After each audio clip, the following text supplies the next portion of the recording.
I gave up on this project because I made it specifically for my blue top table saw to cut box joints, and that saw can't take a dado set, and it also wouldn't take the 10-inch blade that I normally use for that. But then when I got the blade finished, the circular saw that I used to make the saw started to wear out. So I immediately started building the new table saw, and I really wouldn't need this blade for that, since it can take a dado set and it can take the full-size blade. But I had already filmed it, and I figured a few of you might want to see how I did it. Now, I'm not going to do a lot of talking during this because it's kind of self-explanatory, but I will jump in every once in a while just to clarify what I'm doing.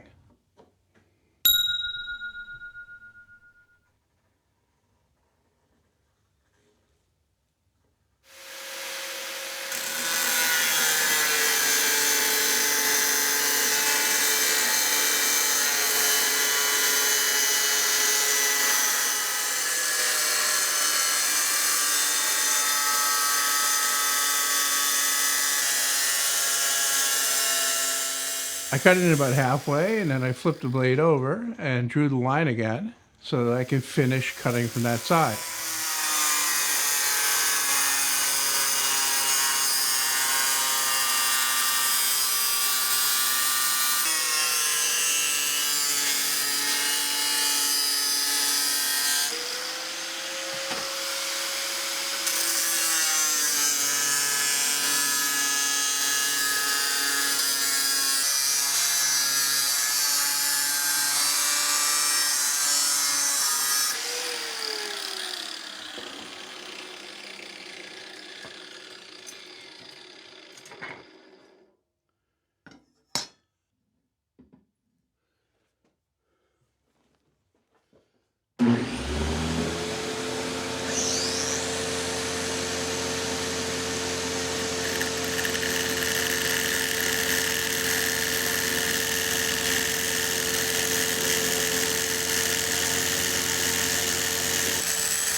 Now, with all the teeth laid out as precisely as I possibly can, I'll bring it outdoors and cut those out to rough shape.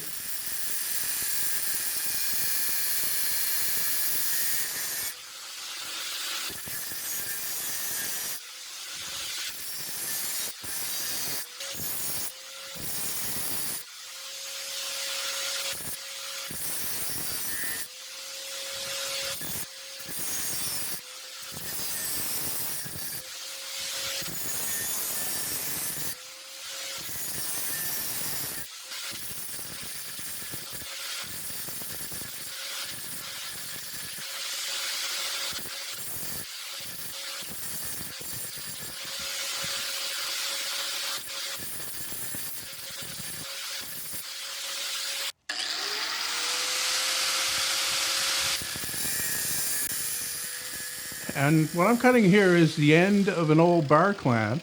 And what I'm going to use that for is to bend the teeth so that they'll have some set. And set is a saw term. It's where the teeth bend out and cut a path that's wider than the body of the blade. I'm doing all the clamping for this in my fancy gear connected vise. And if you're up for a challenge and you want to build this, there are plans available on my website, and there's a link in the description to those.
After I set the teeth, I put it back in the saw to see where we're at.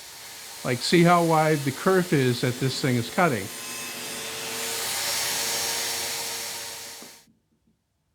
And measuring it, I can see it's too wide, but then that's what I expected. I didn't expect to get it bang on the money the first try, that's for sure.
Now, after shaping all the teeth with the file, I can try it again and see what the kerf is.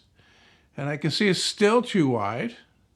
So I think I might be able to lessen the set that these teeth have by putting it between two pieces of wood and pounding on it.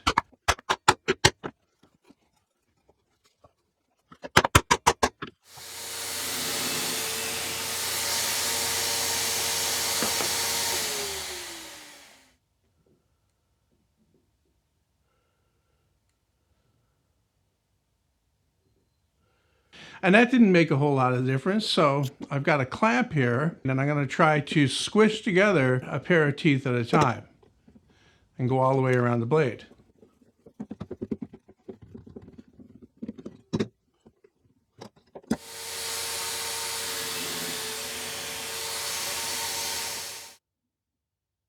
And once again, that didn't do a whole lot. And so I tried a harder material. This is a piece of cutting board.